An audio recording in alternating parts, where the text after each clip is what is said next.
Hello, my name is Marcus. I'm the compiler of a collection of therapy quotes entitled Psychoanalytic Self-Awareness Quotes. This is TQ 134. Therapy quote number 134.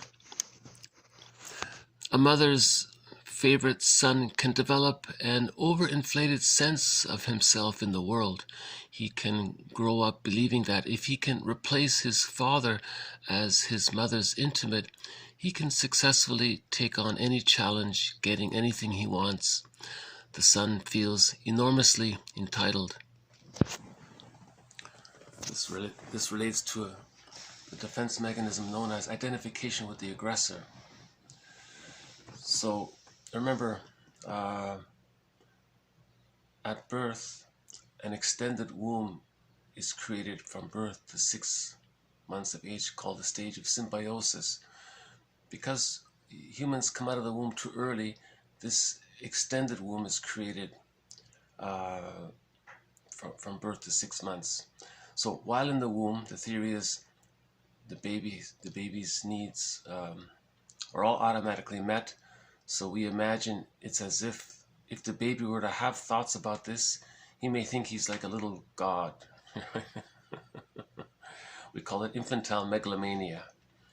And then from birth to 6 months, it's still there naturally, which is normal and necessary. So the child thinks he's like a little god. So he has this sense of great power, called infantile megalomania. Now his psychic sense of himself is blurred with the mother. So he doesn't know where he ends and his mother begins. There's a fusion there. Now in healthy symbiosis, the mother doesn't impinge on the baby or engulf the baby or try to get her needs met through the baby. She doesn't use the baby as a comfort blanket or control the baby to do things according to her wishes. Remember the self-help quote, the mother is there to meet the needs of the baby, not the other way around. So the mother is there to be attuned to the baby's needs, right? Not the other way around. But if it is the other way around, then because the baby's, let's just say, thoughts at that time and his mother's thoughts it's all blurred, the baby doesn't know who's who. If the mother's impinging on the baby may think that's his thoughts, that those are his thoughts, because there's no separation there, there's no differentiation there. This is the stage of undifferentiation, symbiosis, fusion. So if the mother's imposing,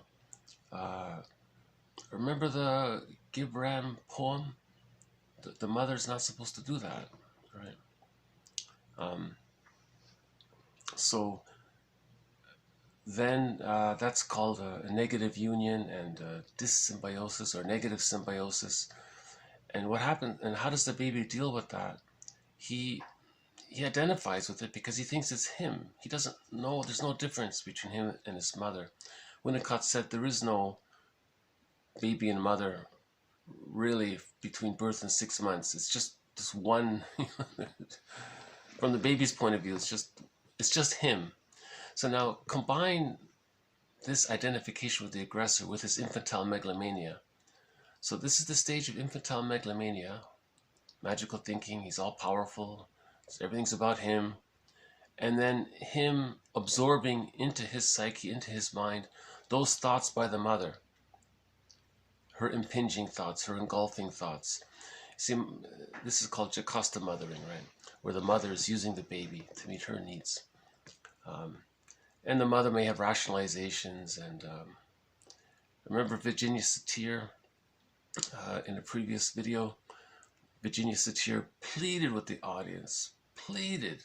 She said, please do not say to your kids that you gave them life and that therefore the kids owe you and have to serve you. Or she begged the audience, don't do that, right? You see, then the child thinks those thoughts. He thinks like that because because of the fusion and the blurring, whatever the mother's thinking, the child thinks he's thinking. And if there's arrested development there, or if the negative union is there, or if there's a premature break in the symbiosis, or whatever it is, and this doesn't get healed by the age of 5. See, whatever problems take place early on can get healed by the age of 5, right? But if it doesn't, then, so the quote is, the child feels enormously entitled. So the mother felt maybe very entitled. She said, I gave this baby life. I have needs to be met. Now is my chance to have my needs met. I didn't get my needs met when I was a child. This is not blaming the mother in those cases when some mothers do that. Because remember, everybody's caught in their existential nets. That mother may have had intergenerational trauma. She may have experienced prenatal trauma, birth trauma, situational trauma, trauma with siblings, trauma with at the dentist. She has her existential problem, and maybe she didn't receive an insecure attachment style with her mother, you see, and then that's intergenerational trauma that it gets passed on because of repetition compulsion. So we're not really trying to blame the mother.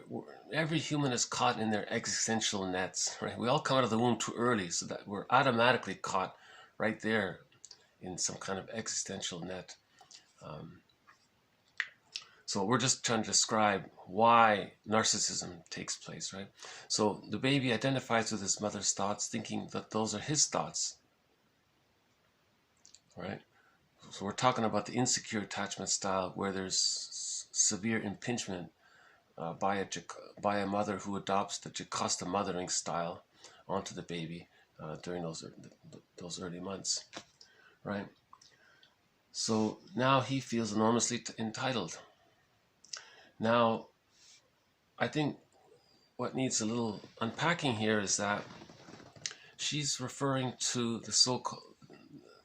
the myth, the reference to the myth of this boy being an Oedipal winner. Here's where this needs a little clarification. Myths and fairy tales, they're all true on the inside, not on the outside. So in the psychic, a description of a myth, like Jocasta and Electra and Oedipus, so these characters are psychic representations of the inner world. It's a fairy tale world describing the object relations world, the psychic unconscious world. That's the theory, right? So in a Jocasta mother, that would be the image of the mother imposing itself on the image of the son, of the self, the son's self. That's the psychic, you see. And in the myth says the mother married the son. That's referring to this psychic dynamic of the memories of the mother imposing itself onto the memories of the child's self. It's all blurred there, so the child thinks he's the mother. In other words, narcissists are their mothers. Put it that way. Okay, so you cannot say he's an Oedipal winner. See, in the story, in the outer story, the dad wasn't around. The dad didn't want the kid in the myth. So in the outer story, the son has, you see, it's reversed. The mother has sole possession of the son. But because the son thinks he's the mother, the son thinks he has sole possession of the mother. So there's the entitlement, right? So there's the confusion.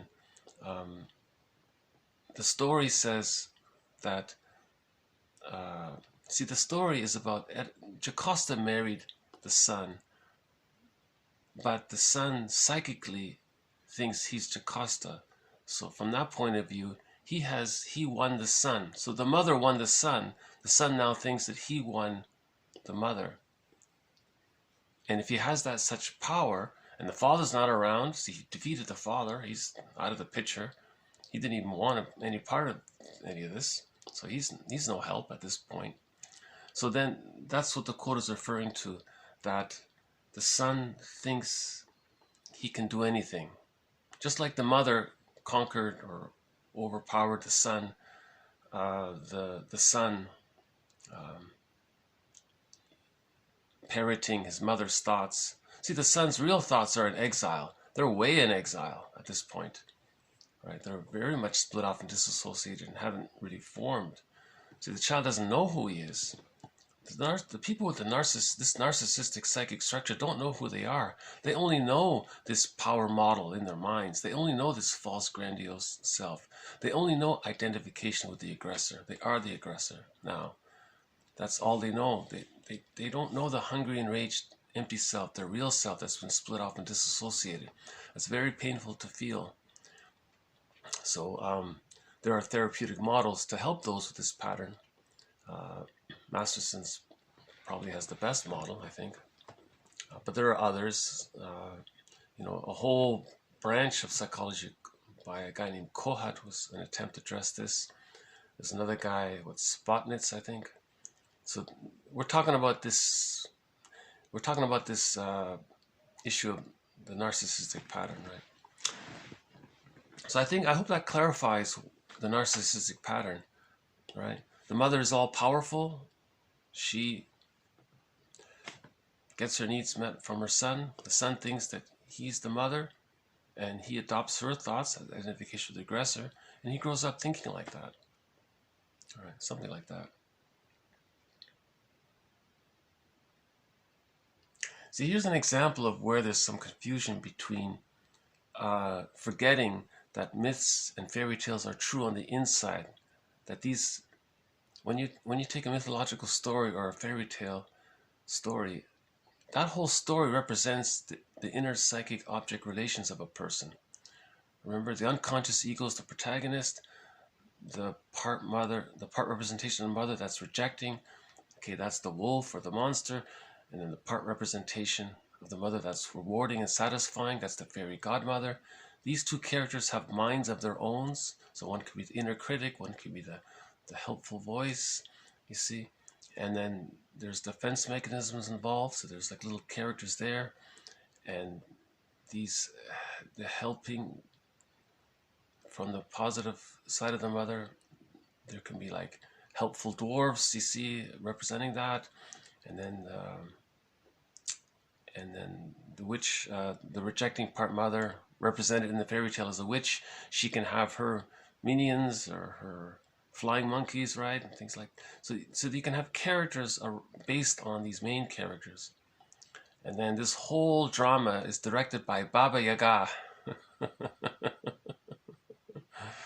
Robert Bly and Marion Woodman often talk about Baba Yaga, that she's the director of all this. So she may seem frightening, but her intention is to heal. So in the end, she's helpful. See, the psyche's trying to heal. You see, the psyche's trying to heal the soul fragmentation. So there is this kind of drama going on, right? And we represent it in plays and literature and so on. So when we watch a play about a Greek story, it's trying to connect us to this inner world and maybe create some conscious recognition of something going on, of how we feel inside, and to help link the two, right? And if there's linking between the conscious and the unconscious, then healing can take place in the unconscious, because the unconscious is being seen, recognized, validated, and so on, right? Accepted, and so on. Yeah. Okay, so that's one theory on the narcissistic pattern. The person who thinks they're very entitled. They're parroting their mother, a mother who secretly, quietly, covertly, maybe unconsciously thought she felt very entitled. And she used various rationalizations for it, you know. And it may not have been conscious, you know. See, she may have been caught in her existential net. See, this is the whole journey of Ubuntu, to recognize people as being caught in their existential nets. And then that leads to forgiveness, right? And then forgiveness leads to whole object relations, to healing of the splits, bringing the feeling self back from exile into the home. You see, welcome the exiled feeling part back in, and so on, as described in previous videos. Splitting, of course, is the major healing activity in the psyche, to heal the split parts, representation of other and the split part representations of self. to heal those, to create whole object relations, because you need whole object relations to mourn. If you don't mourn, you're in chronic grief and so on. And when you have whole object relations, that leads to the psychological birth of the self, which leads to access to the real self, which has all of these, it has all of these capacities, as described in a previous video. And then connection to that is symbolized by the blue bird of happiness, right? And so on. Yeah, this is a big topic. The previous videos talked about the puer and the mother-son,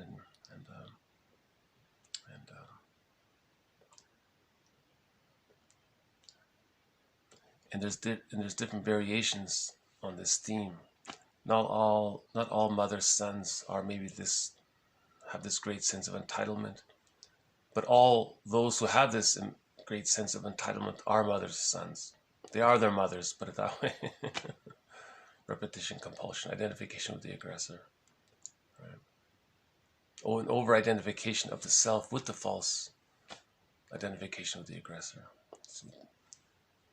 See, the healing journey for narcissists, or for those with this psychic setup, is quite, it's longer and harder, I think. Maybe that's partly why mythology stories are so long, because it is a long journey to unravel this kind of thing and to heal from this kind of thing. But that's what Kristen Wilson said. She's calling for everyone she's calling for a personal moral revolution. She's calling for a moral revolution whereby each person uses their moral agency and take personal responsibility for their unconscious, for their childhood past, to take personal responsibility for healing their past, to own their past. Lowald said that's man's evolutionary task. She says it's the moral revolution, right? And Bly said something similar. Let's read 10 minutes every day, 10 minutes of psychology every day. That's part of the moral revolution, to read psychology every day, at least for 10 minutes, right? Yeah, that's a big topic, this theme of the narcissistic pattern. This is an aspect of the narcissistic pattern. This entitlement, that trait of the narcissistic pattern of feeling very entitled, that's a trait of the narcissistic pattern. I think the blue bird just appeared, but he took off. So the blue bird of happiness made a brief appearance. I'm sorry I couldn't catch it on video. They swoop down and pick up the bit of food and take off so quickly. I rarely get a chance to film them. So I'll pause it here.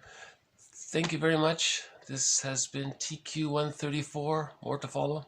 Bye for now.